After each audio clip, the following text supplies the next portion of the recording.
Yeah, so I feel like there should be a way to find it, but I'm not having any luck. So, all Yeah, I'll look into it more.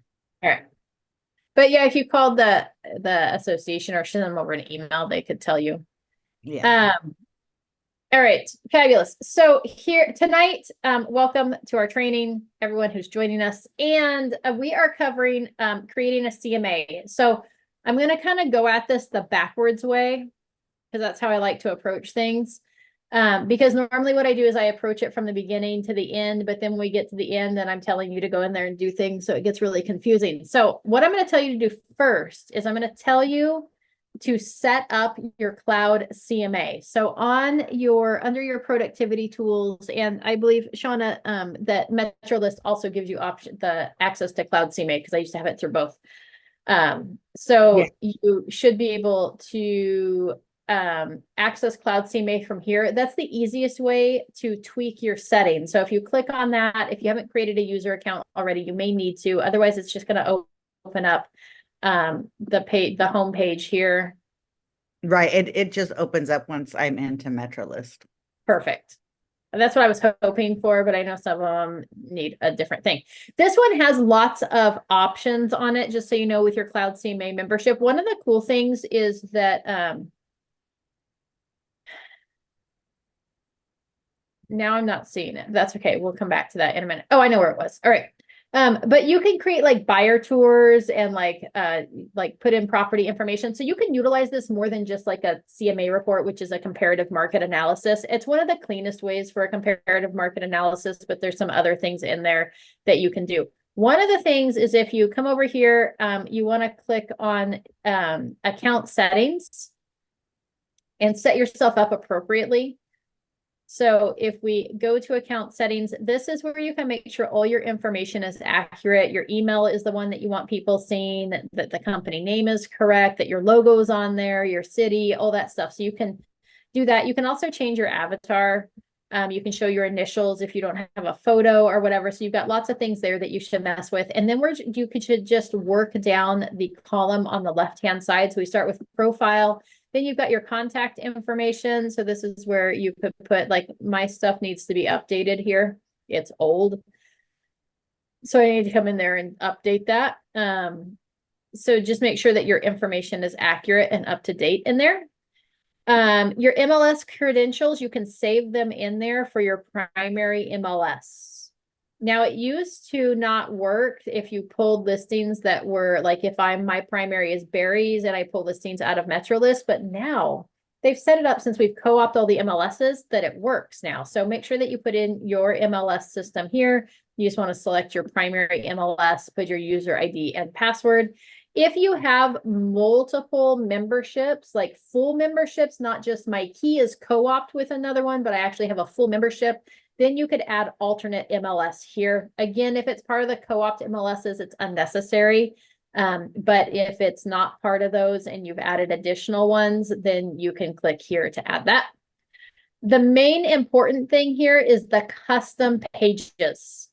Okay, there's a lot of options, and I'll show you how these come into play in the CMA report later on. But this is where you can go in there and you can edit those pages. So like there's an agent resume page. So if you hover over the eyeball or click on the eyeball, it'll give you a preview of what that page looks like. There's a little bug on my screen. There we go. And this allows you to go in there and edit that page. So this just previews it. If you X out, then to edit it, we just hit the little pencil and it'll open up that page to edit. So if you think some of these things are important to include in your CMA report, then this is a good thing to come in here and edit those. So you've got agent resume, you've got client testimonials, you've got your cover letter, listing paperwork overview, marketing action plan, and our company, right? So cover letter, I probably recommend that you go in there, click the little pencil, and that we update that cover letter to reflect what you want it to say. Like this one was tweaked for a specific property. So you may want to go in there and just make this is a cover letter template. Oh, and you can go in between those editing pages there. So, so this would be the template that would go on every page. So you probably don't want to edit it like I did where it overwrote it with a particular properties information. But that it's kind of a generic cover letter. So if you're in a hurry, you can just select it and go. From this drop down, you can select other ones like, oh, what's our marketing action plan? Here's first week, second week, third week, fourth, ongoing activities. So what are you going to do? So if you want to include that, I don't think most of this stuff is necessary. The reason I don't think most of this stuff is necessary is because I'm going to put together a pre-listing package that's separate from the CMA report. So I'm really just pulling the CMA report for the comparables and the analysis of the property itself. So I don't mess with most of this stuff, but if it's important to you, this is where you can go in there and you can edit it. That cover letter, I probably recommend that you edit. And if you want to include the agent resume, but my agent resume is on my pre-listing packet, so I'm not super worried about that. Does that make sense to everybody? Yes. Okay, but I just wanted to show you how to navigate inside of your Cloud CMA so that you know how to get through it. The other thing that's really cool before we leave here, we'll come back here in a minute, but before we leave here, is over here, you've got account settings, custom pages. This will take you to this page really quickly instead of going into account settings and then having to select custom pages. This one over here on the right-hand side, if you just select custom pages, it takes you straight to this page. The other one is this lead generation. This is pretty cool. So if you haven't seen this before, this is a great option. It gives you a landing page to generate leads with a what's my home worth landing page. Okay, I believe this is just thrown in as part of your CMA, your Cloud CMA package. So if you want to view that landing page, you can see exactly what it looks like. It's pretty cool. Somebody just plugs in their property address, they hit submit. It's going to pull that information for them, I believe. So you may want to play with that just a little bit to make sure that it spits it out, like select it, plug in your address, see what happens, and go from there. Okay, we'll just.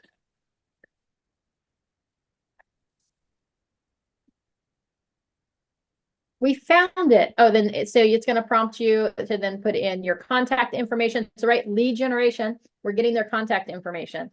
So Amy, I'm going to say sorry to Abby right now because she's going to have to edit this out.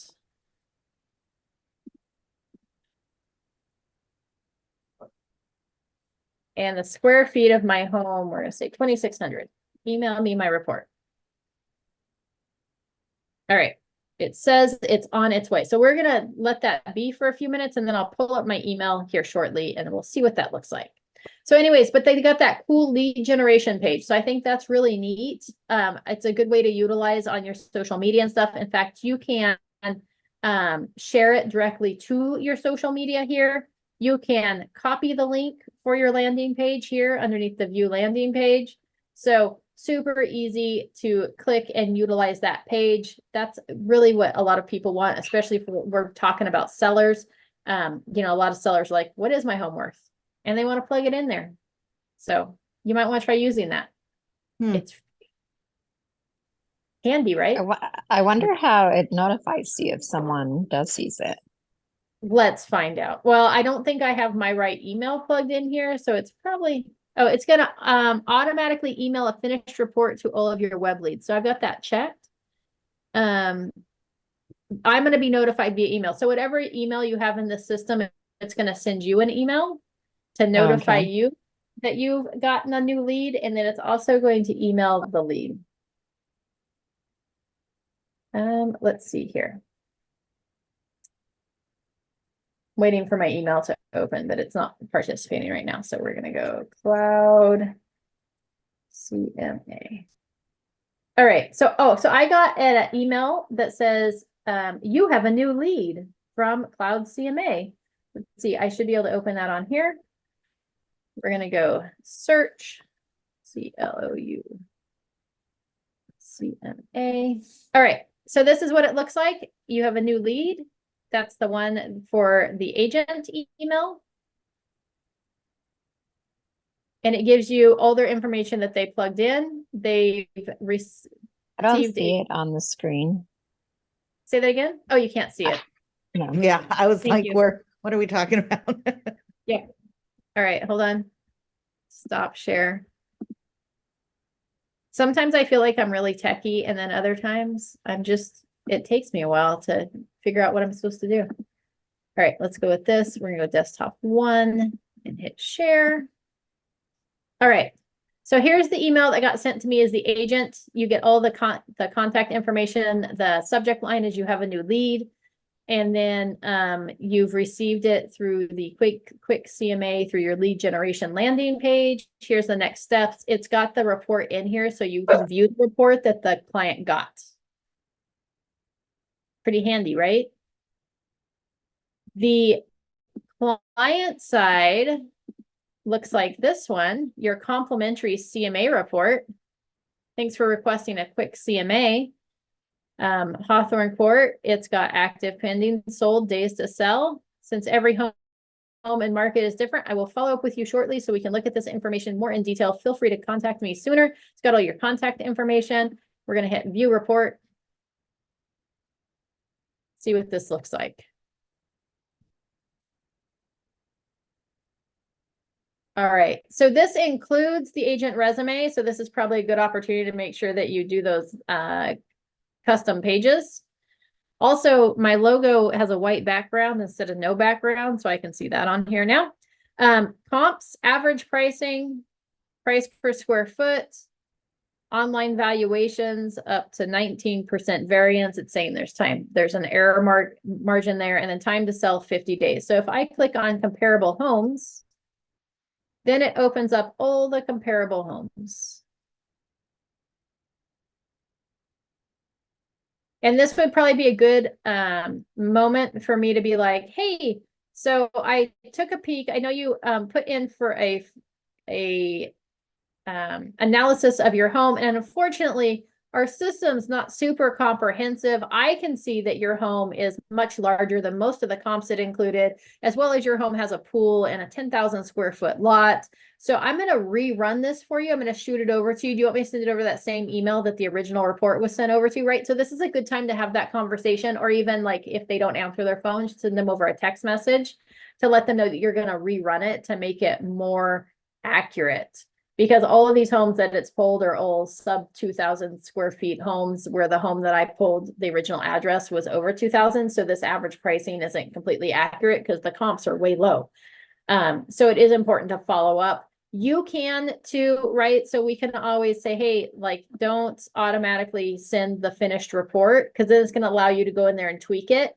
The problem with that is that I would say probably 75% of the time, this report's going to be pretty accurate. Okay, close in the 80% range. Not like this one, which is where I'd say it's like 50% accurate. So, right. So I would say most of the time just send something, because then they're getting something. And then that gives you something to follow up with and say, hey, I know that report that the system automatically sent you isn't very accurate. I would like to follow up with you. It looks like your home, can you verify the details of your home? It looks like it's 2,600 square feet. It was built in this time. It has solar, 10,000 square foot lot, and it looks like you have a swimming pool. Is there anything else I should know about your house when running and rerunning this report for you, right? Because now we're soliciting a response. We're getting them to interact with us. So I think it's a good, I would probably leave it on and then just follow up with them as soon as I got notified that it had that lead during business hours, because I don't want them to think that I'm going to start texting them at like 10 p.m. at night when they asked for the information. I would follow up with them in the morning. And just look up their home on the MLS to see when the last time it sold was and kind of what the details were, and if that report makes sense. Anybody have questions about that? No. Okay. I think it's a cool tool though. But again, keep in mind, it does have your agent resume here. I don't know that there's any way to like tweak this live report. So, so something to keep in mind. It does have, if you click on days to sell, time to sell, it says like the average is 50 and the list price is set 95%. And then it goes through each listing and shows you what their time to sell was.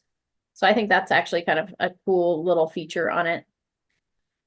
It's a neat little report. Right.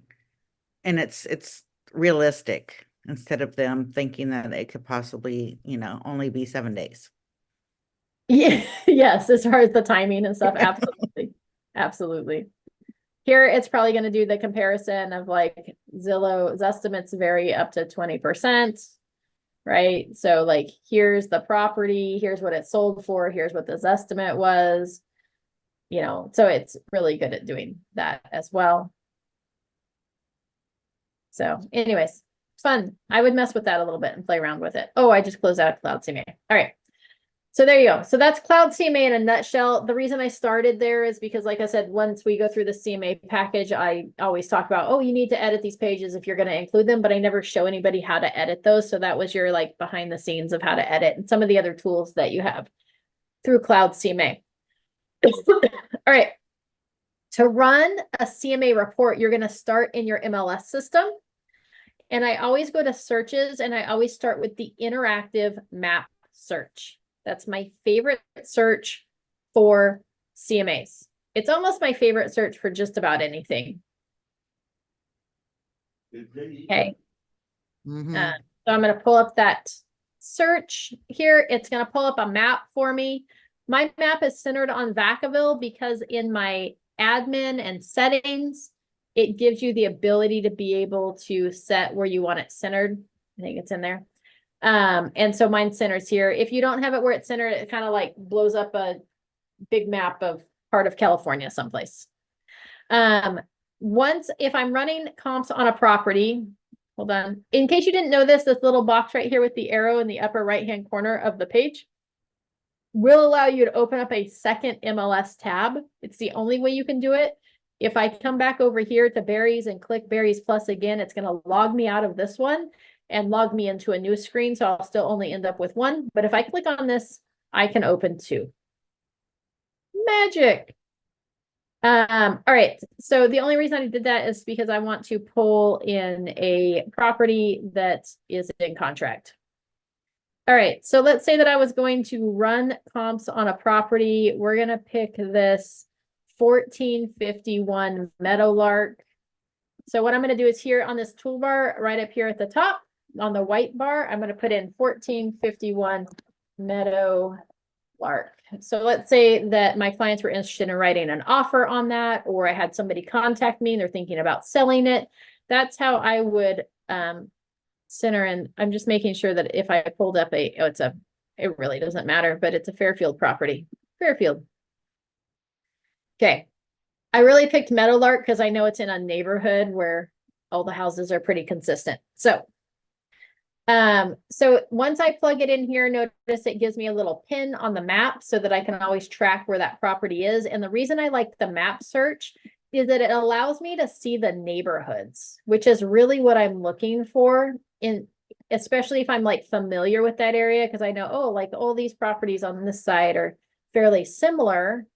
And I know that these are a little different, but because there's no active listings on this side, I may pull in more. But the reason I do this is that then I come up here to draw, because when I look at comps, I always want to look at the specific neighborhood first, because I know oftentimes in a city, a house on this side of the main street versus a house on the other side of the main street could be two completely different neighborhoods. And so when I'm looking to figure out what to list something at, I'm really wanting to take into account the immediate neighborhood first. So I click draw, and then I like this little triangle with the dots on it, because that's going to allow me to click on the map to make corners. So anywhere I click, it's going to make an angle. We're just going to come along here. I'm going to go this road so that I've kind of circled in on that specific neighborhood. I probably should have left this little section out right here. I actually think this is condos. I could be wrong. It could be like a business park or something, but I think it's condos. So I've included that. If I decided I didn't want that anymore, watch what I can do. I can come back up to draw. I can click on that same tool, and then I can come in here and go, we're gonna circle this one here again with its own little circle. And then what I'm going to do is I'm going to go edit next to draw, which is going to pull up my polygons here. I've got polygon 1 and polygon 2, and I'm going to say, hey, everything in here I want to exclude. So now I've actually kicked that out without having to redo the whole thing. So you just click exclude. Okay. So anytime I run a CMA, I pull up the property address and then I zero in on that neighborhood. Then what I'm going to do is I'm going to pop over here to where it says search criteria on the right-hand side. And if I know I've got an area where maybe it's got condos, or maybe I'm looking for condos and not single family residences, then I might come down here to property subtype and click single family residence, so that it's only pulling up those single family residences.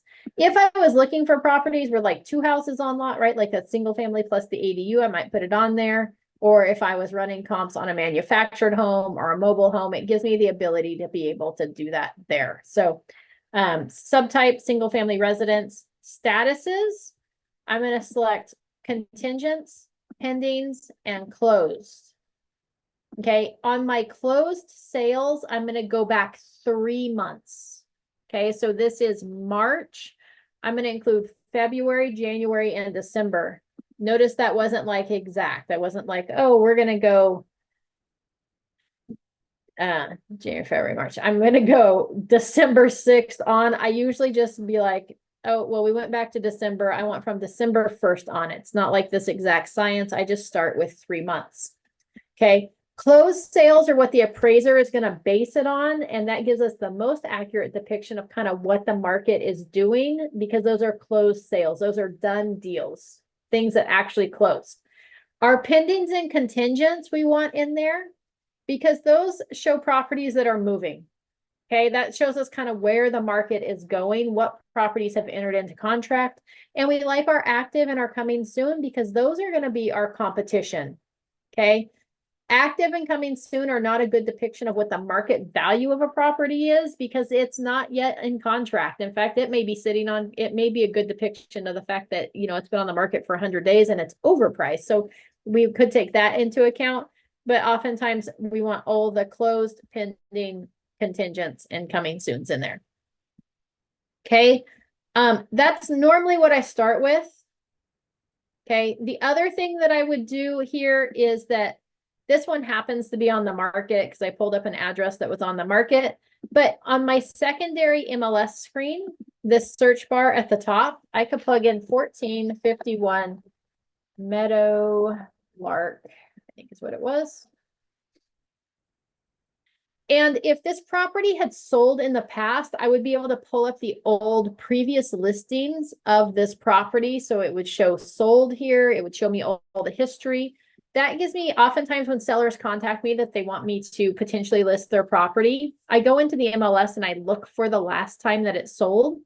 And I'm going to pull up that listing to look at the pictures. And I'm going to ask them if they've done any updates since moving into the property.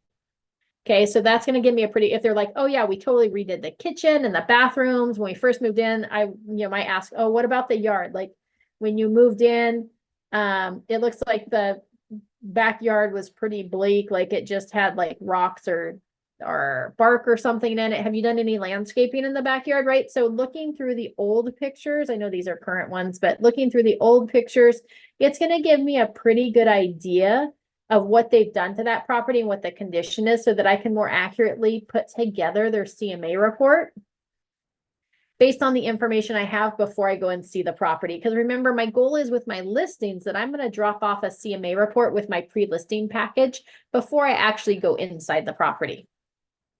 Okay, so this gives you, opening up a second window gives you a good idea. Not only can you verify the stats and details of the property, the square footage, bedroom and bathroom count, lot size, but also to be able to see the picture so you know what the condition of the property was the last time it was in a transaction.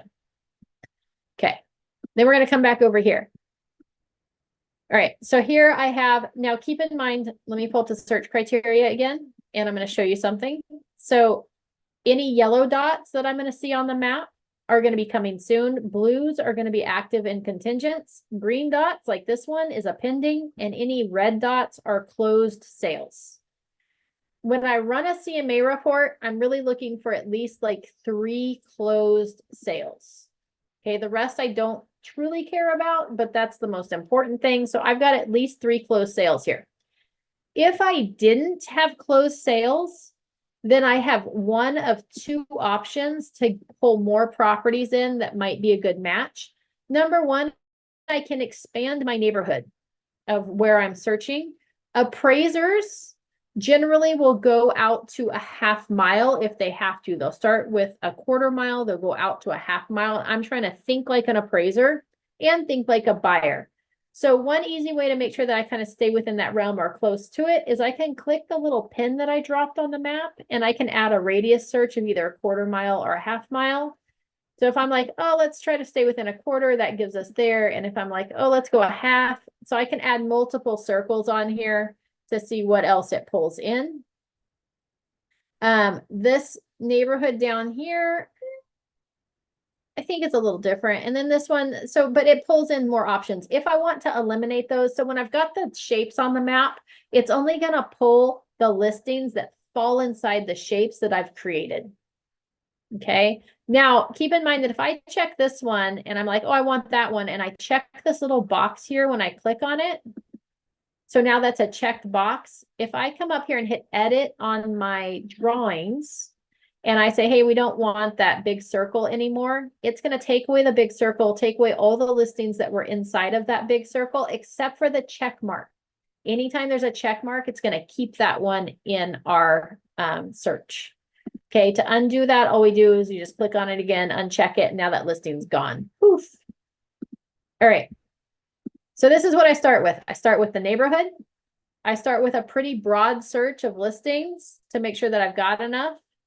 And then I'm going to come over here to display. And I'm going to switch from my map display to a one-line grid. Okay, not the berries one line, but the one-line grid. The reason that I'm switching over to a one-line grid is that the one-line grid allows me to see the properties without having to click on them. I can see the details of them, the list price, the street address, bedroom and bathroom count, and square footage. Okay, it also allows me to see the lot size. I've got both acres and square feet. If you're like, Amy, my grid looks a lot different than yours, that's okay. Mine also has like pool, fireplaces. You can come in here and you can go customize grid right here on the top of that toolbar, just above the listings. That's going to pull up your one-line grid options that you can add to it or take away, or the order in which they are displayed. So here, I've got listing number. I don't really even need this. So let's take the listing number off. Oh no, I just, hold on just a second. I just deleted everything.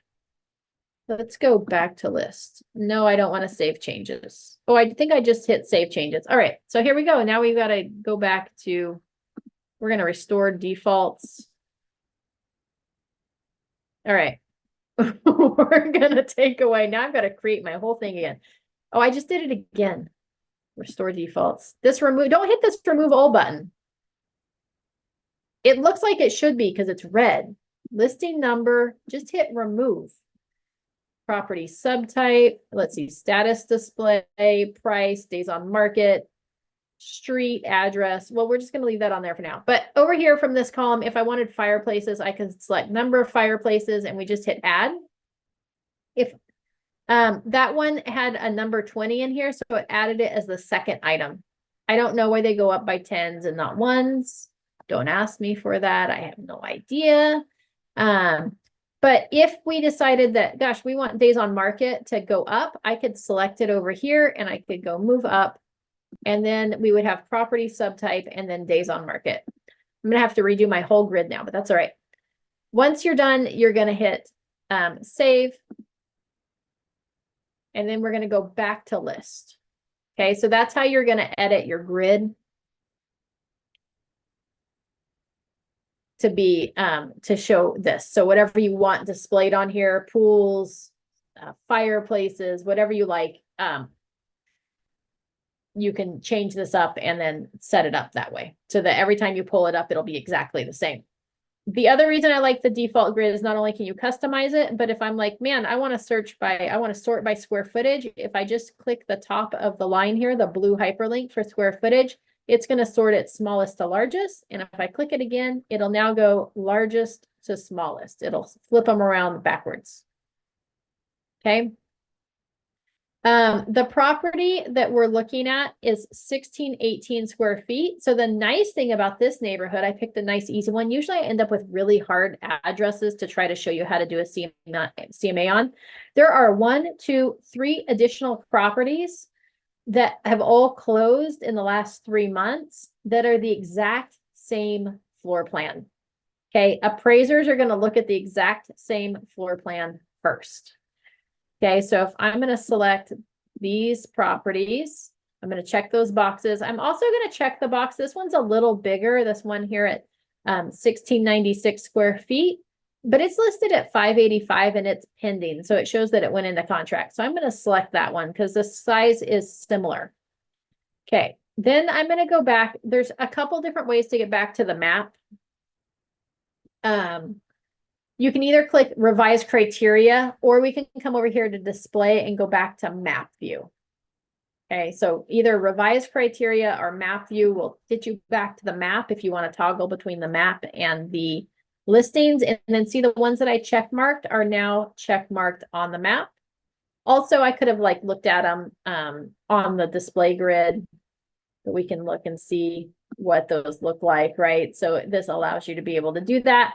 Now, if I'm like, man, I don't like the comps that it gave me and I would like more comps, or maybe it gave me too many comps. So let's say that I go, hey, I want, I'm going to include just for kicks, this other neighborhoods. I'm going to hit draw. I've got polygon. I'm just going to loop in this other section here down to East T. Oh, we're going to avoid the condos again. All right, and then you just, to end it, you just click back on the starting square. Now it's got the properties over there as well. So now I'm like, oh my gosh, now I've got too many listings. So the other thing that I might do is in the search criteria, if it's a single bathroom home, I really want to look at just 1 bathroom homes. Okay. And if it's got 2 or more bathrooms, I really want to look at anything more than 1. I don't want to compare it to 1, because a 1 bedroom house or 1 bathroom house and a 2 bathroom house is a very different property. But a 2 bathroom house to a 3 bathroom house, not that big a deal. Okay. The other thing that you may want to keep in mind, so that's one way, and keep in mind here that if we hit total bathrooms and we have, it's got to have at least 2, it's going to include if it's got 1 bathroom and a half bathroom or 2 full bathrooms. So just kind of keep that in mind. The other thing that I may want to look at is the living area. So our subject property is 1618 square feet. So an appraiser is going to give it a variance. They're going to look at other properties that are similar in size, and it's usually 200 to 300 square feet. Okay, when I'm looking at comps for a listing, I'm going to take that into account, but I'm also going to take into account the type of buyer that's going to be looking at that property. So if, let's say that this one's 1600 square feet. So if I went down 300 square feet, then it's like 1300 square feet. I'm going to guess that somebody that's looking at like a 1600 square foot is probably looking at 1400 square feet or larger. Okay, that's like a family size home. Okay, and then if I go 16, 17, 18, 19, that puts me almost at 2000. That's probably about right. But it may be like, I may try 1800 square feet first. Or I may say, hey, it's got to be under 1900 square feet. So, but just kind of know that the appraisers are going to look at a variance of a couple to 2 to 3, maybe 400 square feet first before they go to bigger or smaller properties. So I'm trying to think like an appraiser and look at it from the seller's point of view of what their home is worth. And I want to pull the other homes that are active and listed that are in that range or that have sold in that range so I can see where we're at. The other thing that you may want to keep in mind is the lot size. If you're looking at a subject property that has a really small lot, then we may only want to look at properties with small lots. Or if we have a property that has an oversized lot, like you're on a, like, 0.2 acres or a quarter of an acre, then we may only want to look at properties with larger lot sizes. Okay, so there's lots of options to sort there. The other thing that you may want to keep in mind too is the year built. So if the year built is a really old property and, there's like newer properties in the same area, we may want to max out on our year built. Okay, or if there's like new properties being sold that are showing up on the MLS. Sometimes I just be like, hey, let's like eliminate it down at 2023. I don't want anything, well, that December would have been 2023. So we may go 2022 to eliminate any new build homes. Okay. This one was built in 1973. So I'm probably going to say, hey, we don't want anything built after 2000. You might even be like after 1990, but I'm going to be kind of vague. I'm just kind of giving you guys some ideas of things that you can like throw out and sort out. The other thing to keep in mind is I had to run comps earlier this week on a property in American Canyon, and it was really close to the American Canyon Vallejo border. And the American Canyon properties that have an American Canyon address, even though they're literally across the road from the Vallejo properties, they have a lot higher price point than those Vallejo properties. So you may want to like add in the city there if you're near city borders. I'm not going to worry about it with this one.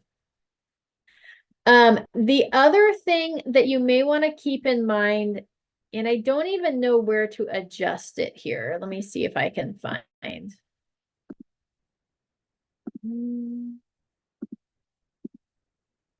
Oh, you know what? It might, oh, right here at the top. Okay, so if when you toggle, sometimes what happens is on the map search, when we toggle over to the one line grid, all of a sudden, we've got properties on here that don't show up on the map, and maybe they have like random addresses.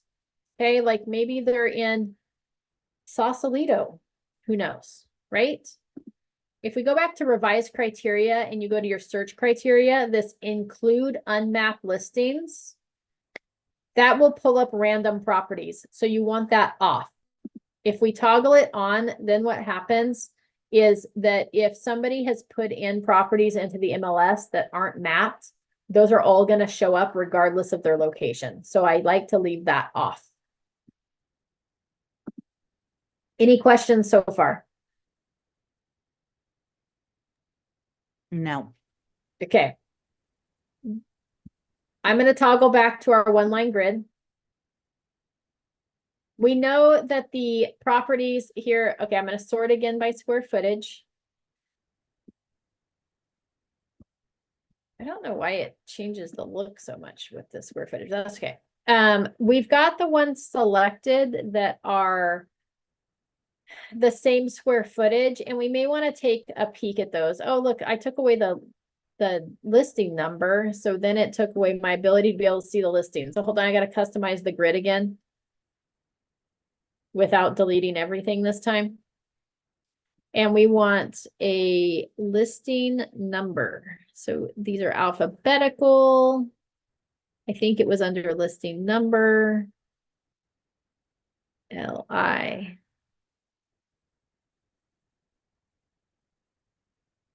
There we go. We're going to add, so if I plug in 10 right here and hit add, it's going to add it as the first item.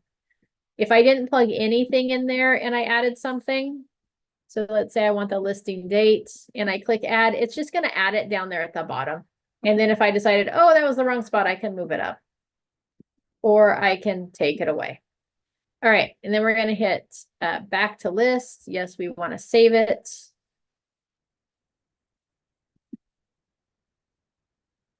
All right, don't delete your listing number because that's your link to be able to look at the properties. Okay, we're going to sort again by square footage. Sort the other way. All right. First, you want to look at those listings that were closed, that were the same square footage, to see if it's even close. This one's all original. This is a horrible comp, right? So this one's listed at it was listed at 465. It sold for 432 and it's all original. So you're like, that one's not a good comp. So the next closed 1618 looks like it's got some updates. It's not as clean and pretty as our subject property is, but it does have some nice updates. So it's probably pretty close. It was listed at 485. It sold for 480. So we're going to keep that one. And then we've got this one. Oh, and this one has a pool. Oh, look how pretty it was though. Upgrade wise, this one's very similar to our subject property, but the bummer is that it's got a swimming pool. And I don't think our subject property has a swimming pool. So that makes this one a bad comp because it's got a swimming pool. All right. We are going to go back to our list. And we're gonna look for other sold properties that are similar in square footage. Let's see, did we add any? I don't think we added any other 16, 18. Oh, we had this one that was pending. Here, this one's pending at 585. This one's also completely renovated. So this one could be a good comp. It does not have a swimming pool, but it is completely renovated. So I do kind of like that one. It's 4.2 and 1696 square feet. So it's only, less than 100 square feet larger than our subject property. This is probably their biggest comp that they're basing their listing price off of, just for the record. All right, we're gonna go back to list. So I still like that pending sale, but we don't know what it's pending for. So, right, so that's the unknown, although it went into contract really quick. So, right, so if we look at our days on market and we see something that is pending and it went into market like went into contract the first couple weeks, then our guess is that it's probably in contract at or above the list price. You can always call the other agent and ask. Sometimes they will tell you.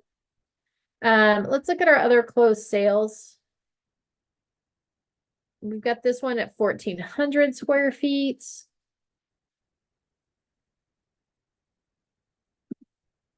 This one is clean and nice, but it's not updated. So, oh, that's really ugly. It's not really a good comp. What's the property we're using as a comp? What is it listed at? 585. How do you feel about that, Adriana? Which one is it? It's this contingent. Contingent. Yeah, 14. Oh, sorry, it was listed at 599.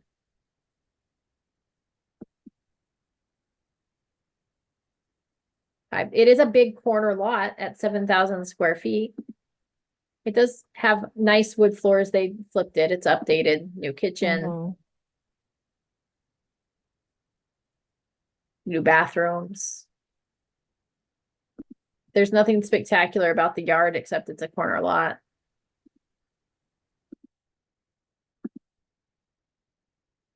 There's an extra wide driveway.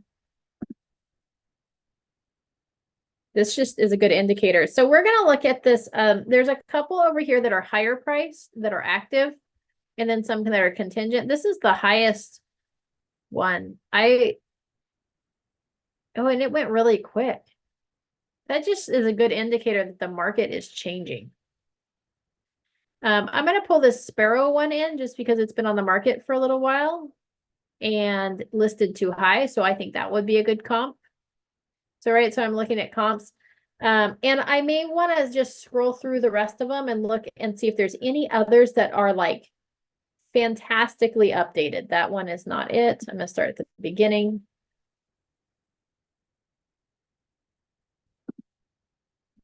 I wouldn't say that one's equal because it doesn't have that open floor plan. This one, Channing, I already have that one marked. We've got Willett that was ugly. We've got Baldwin that was original. This Channing is not updated as nice. That one's got the pool. That one's our subject property. Contractor special. Sparrow is a good comp. So that one is a good comp, although it looks like they maybe aimed a little too high as it's been sitting on the market for a little while, or they just came on the wrong month and they need to do something different. So I like Sparrow. This one I wouldn't pull in unless it's the same floor plan, just because it's not updated the same. I'm really just looking for some properties that have the same types of updates. And then you've got Quail. All right, I do like Quail. So let's grab Quail and I think it was Sparrow. Sparrow I got, and then Quail. So there's those. And if you're like, oh, I'd like to see where those are at on the map, then we can just pop right back over to the map view. All right, so here's my subject property. Here's the listings that I selected. There's a couple from that other neighborhood, but that's okay. I could probably justify that. I could also really look probably in this little neighborhood too. It's kind of a similar neighborhood, right? So there's no like wrong answer for this. We're just really thinking like a buyer and thinking if I'm a buyer looking in this neighborhood for a 1,600 square foot home, where else am I willing to look? And there's nothing in this area. So I drew that, nothing popped up. So I'm just going to go with what I've got. I think I've got some good listings here. Oh, there was a couple, though. There was one or two that I wanted to pull off. It wasn't that one. Hold on. This one. This one was all original, so I'm just going to leave that one out. It doesn't want to be included. So I just unchecked the box. So here I've got my comps for the subject property. I'm going to go ahead and pull in the subject property. All right. Now, there's a couple things that I like to do. One thing, if I'm pulling comps for a seller, because I've got this nice search set up that I just spent all this time on to go do a pre-listing presentation with them on, is I can hit save. And I can name it. This would be like 1451 Meadow OW Lark comps. Okay, so I'm going to pull that there and just save the search, which makes it really easy for me to come back later on and re-pull this same search and look at what new properties have popped up. Okay, so that's one thing that I might want to do is save the search by just clicking save. The other thing that I may want to do is I may want to take these listings here and I may want to add them to a cart. I'm going to add to a new cart and I'm going to call it 1451 Meadow Lark comps. And I'm going to just put in parentheses here, 3/6/24, so that I have the date there for the date that I added those comps to it, and just hit add. Okay. Now, to take these and pull them into a CMA report, all we have to do here is we just come up and we click the CMA button on this blue toolbar. So once we've selected the comps that we want, again, we're trying to keep it as close to the neighborhood as possible. We're trying to keep it similar style and size homes, similar age. Once we've selected that, oh, I go back 3 months. If I needed more closed sales, I could go back up to like 6 months. But I try to keep it at 3 first because that keeps it more relevant to what's going on with the current market. There were times back 2, 3, 4 years ago that I only pulled comps for the last 30 days because the market was moving so fast that if I looked at comps from 2 months ago or 3 months ago, they were not accurate depiction of what was going on in the current market. So I would start at 1 month and then go back to 3 months and then work my way from there to get enough closed sales. The other thing that you could do is you could expand your search out. Okay, so there's a couple different options there. The other thing is if this was a really unique property, like maybe it had a like 0.4 acres, almost a half acre lot size, and there were no other properties in this area that had that same lot size, then I'm just going to say, hey, where in Fairfield can I find other properties that have that size lot or similar or close to, like maybe a quarter to a half acre, so that I can see what those properties are selling for in other neighborhoods so that I can look at it accurately. So if your property has some unique features, then we might need to expand our search out or go back further in our data to be able to find things that are similar or comparative to the subject property that we're looking for. All right. Once we have that, then we're going to click CMA. It's going to give me a couple options here where I can either pull a Barry's CMA report, which is a horribly ugly report, or we can go to Cloud CMA. So I'm going to click here for Cloud CMA. Make sure that you do check the boxes for all the properties that you're interested in, because what it's going to do is once I select Cloud CMA is it's going to pull those checked listings, just the checked one, into my, my CMA report. So this is for the Smiths. It's not really their last name, but we're just going to call them that.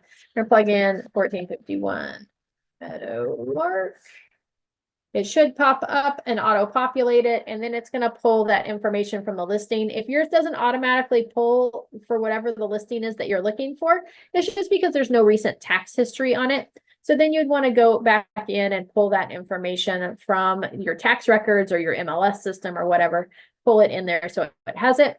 Then what I'm going to do here is down here, it gives you two options. We have exact listings. So those are the ones that I checked the boxes for that I wanted to include. Or you could do quick and dirty. This is what it did when it pulled that report for the listing packet that I did, or the What's My Home Worth website. It's just doing quick and dirty. It's automatically finding the listings nearest the subject property. So by proximity, go get at least 10 listings, go back a year, right? So you can adjust that. But I like this exact listing. So I'm going to leave this here. If we wanted the quick and dirty, we're just going to click this button here for automatically find listings near the subject property. And then instead of looking at these numbers over here, the MLS numbers, it's going to pull from the data over here. Okay. If we don't check that, it's going to pull these exact listings by MLS number that I hand picked. Then we're going to click Fetch Listings.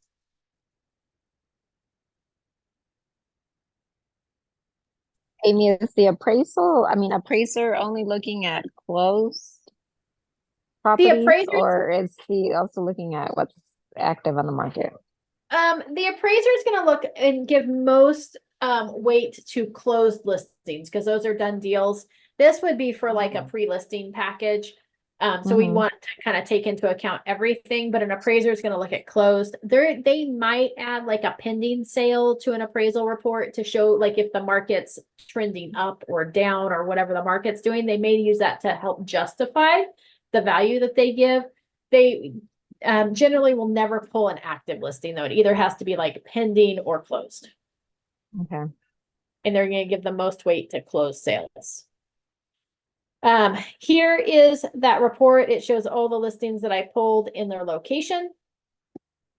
Here you can do a set price. So if you want to put a price for these sellers for your pre-listing package or a range, this is where you can do that. So if you're like, man, I would put it at 575 to 5, well, we'll just go 600 because that's what it's listed at, right? So we would put a range in there. I don't ever do exact numbers because there's no way for me to pinpoint exactly what it should be at. Unless maybe there's 3 other sales that have all had the exact same floor plan that all sold for the same number. Then I might put an exact. Here's the summary of listings. This allows me to be able to include or exclude. So if I'm like, oh man, I didn't mean to check that one, I could just come in here and uncheck it. Let's say that I'm like, oh, I didn't want this Curry Place one because it's like, right? I could uncheck it. And then it would take it out of the numbers and it would take it out of the report once I go to generate the report. I'm going to keep it because it's a closed sale. If you want to add listings, you can do that here. You can just put in, if it's an off MLS sale, you could add it, or you can put in the MLS number here and it will search for it. And once you've kind of happy there, I don't always put a price in here in case I didn't say that. Sometimes I do, sometimes I don't. And then we hit customize report. Once we're happy with the listings, you can also rearrange the order of those listings too. So if we go back to listings, you know what it is about these Wednesday nights, they always go late. So select sort option. We can sort by beds, bath, days on market, list date, list price, or manually. So if we select manually, then we can click and drag them around and put them in the order that we want them in. Okay. Otherwise, we could sort it by like days on market. And then this is ascending versus descending. So this is shortest days on market versus longest days on market. Okay. All right. Then we're going to hit customize. This customize piece really comes down to personal preference. Oh, this is something you should have been able to edit. I'm going to have to figure out how to edit these, but you can change your theme if you want the cover page on there, the layout, the fonts, the templates. So you can come in here and mess with this quite a bit. So I've got mine set to like a modern black and gold theme to go with Realty One Group. And then these are the pages that are going to be included in my CMA report. Now, keep in mind that anything over here under the standard, you can add into the report for free. So like under introduction, you've got a cover letter, agent resume, recent sales, company, what is a CMA? So maybe you're like, oh, what is a CMA? That's probably a good thing. So let's add that. We're just going to click the little plus. It's going to add it. You've got title page and then what is CMA and then a map of the listings. So then if we come down here to listings, this listings chapter, that's just like a title page, like a separator page that says like listings chapter. If you're like, what is that? You click on the little eyeball, it'll show you a preview. You may want to change up your CMA so it just says listings with your name on it. Just more branding. And you may want to change up your CMA report depending on the personality profile of your seller as well. If you've got somebody that's more analytical, you may want to like add some more fluff pages in there for them to read through and like analyze. Versus if you've got somebody that's like a high D that's like, let's just get it done. You may want to take some of that fluff out of there to cater to their, like, just get to the nitty gritty, right? So you may want to cater your reports to your personality profiles of your sellers as well. So you've got listings, you've got analysis that you can add. I like the online valuation analysis, so we're going to add that in there. Closing, testimonials, guidance, selling your home. Like there's all sorts of cool things in here. Again, I'm really just using this for a market analysis. I'm not using it as a listing presentation or a pre-listing presentation, so I keep it pretty bare bones. So I've got title page, what is a CMA in case you wanted that in there. If you decide you don't want something, we just hit the little negative circle and it takes it out. Map of listings, summary of comparables, listing details and photos, comparable property statistics, online valuation analysis, sold property, and then average price per square foot. You can, again, change your theme by just clicking on it. It'll show you what it looks like. You can come up here and select different ones and play with that. Once you've selected it, the next CMA that you pull up, it'll keep those same saved settings. Once you've made all the changes that you think you want, we just hit publish report.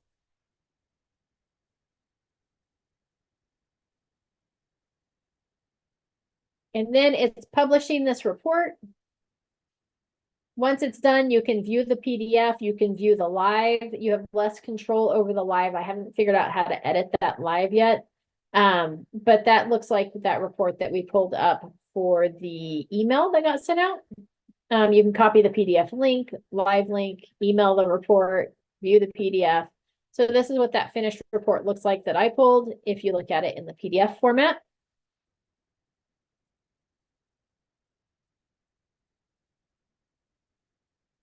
It's got the address, comparative market analysis, their names, the date.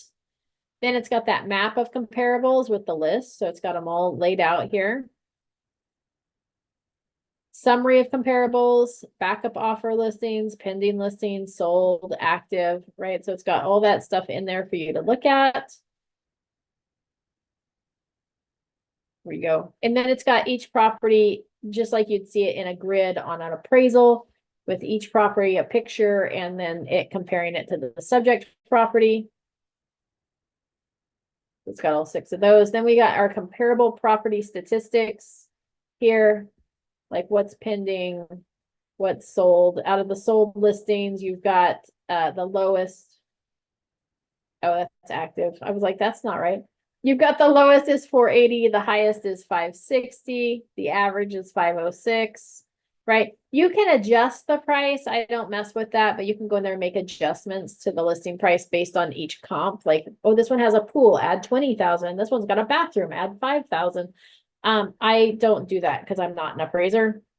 Here's where it compares the how accurate is the estimates.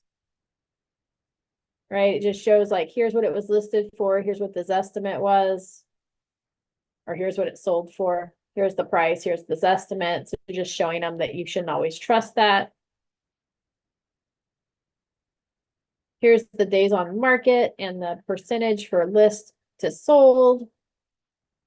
If I was being, okay, so now, all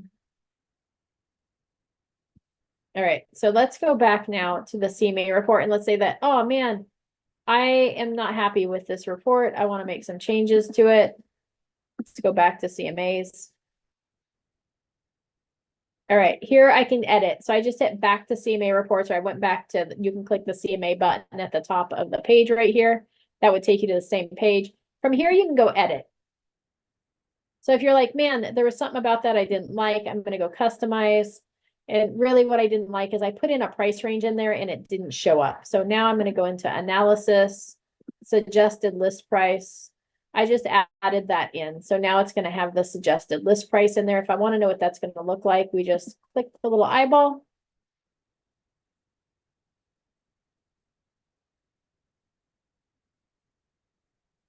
And here's where it shows that. Hey, here's your suggested list price. There's the price per square foot. Here's the comparable averages for status, right? So this puts me right in line with like pending and active and contingent. Okay, so that's, and then once you're done with that, we just hit publish report. It'll update that report again. So that's how you like pull it into Cloud CMA from berries.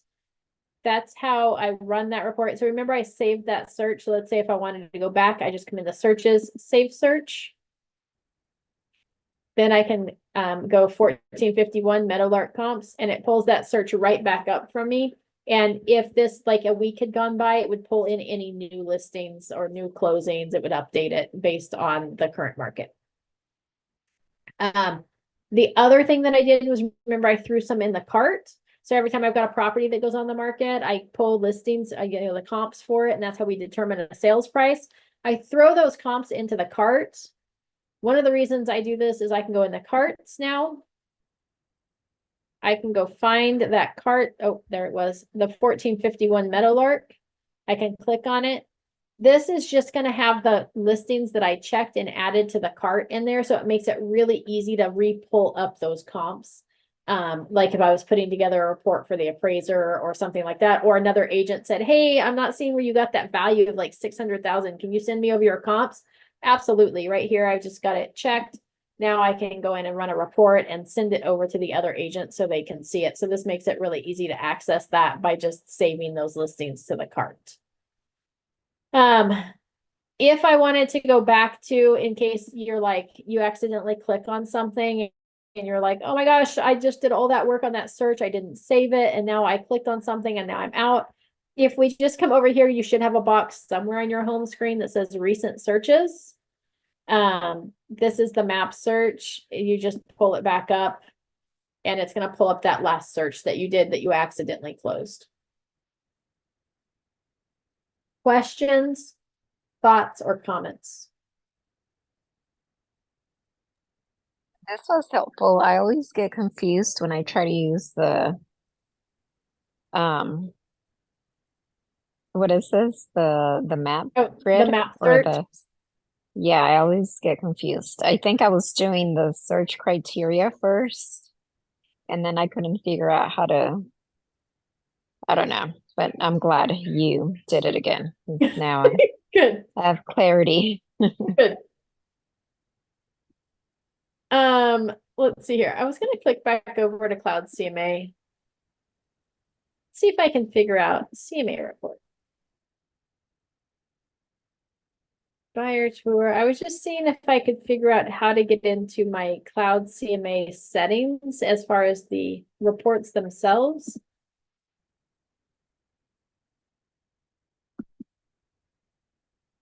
To set up that theme and stuff. I think you just have to do it inside of Cloud CMA. I was hoping there was like a better way to do that, but it doesn't appear to be a better way to edit those settings until you're actually like inside of a CMA report. So you may want to create like a fake one so you can go in there and kind of play with the settings a little bit.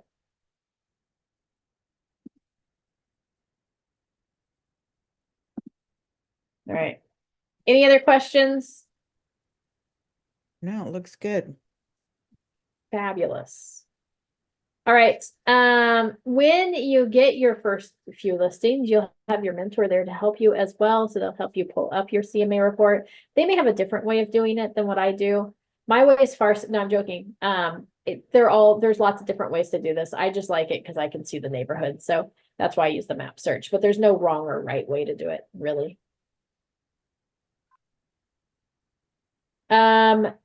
Fabulous. Well, thank you for joining me this evening. This is our last class for the week. Next week, we're going to finish up the RLAS on Monday, along with the SBSA, the statewide buyer and seller advisory, and the market conditions advisory. And there was another form as well that I can't remember what the acronym stands for. I think it's WDA, but I don't remember what it is. That's on Monday. On Tuesday, we're covering the listing presentation. On Wednesday, we have something spectacular planned. I don't remember what it is. Wednesday at 11. Oh, we have the ROG office meeting. So you have the office meeting on Wednesday next week, and then next Wednesday evening, we will be talking about one design and one print. The magic Awesome, thank that we you. have available. You are welcome. I will see you next week. If you guys need anything, don't hesitate to reach out. All right, thank you. Have a good evening. Bye, good too. night.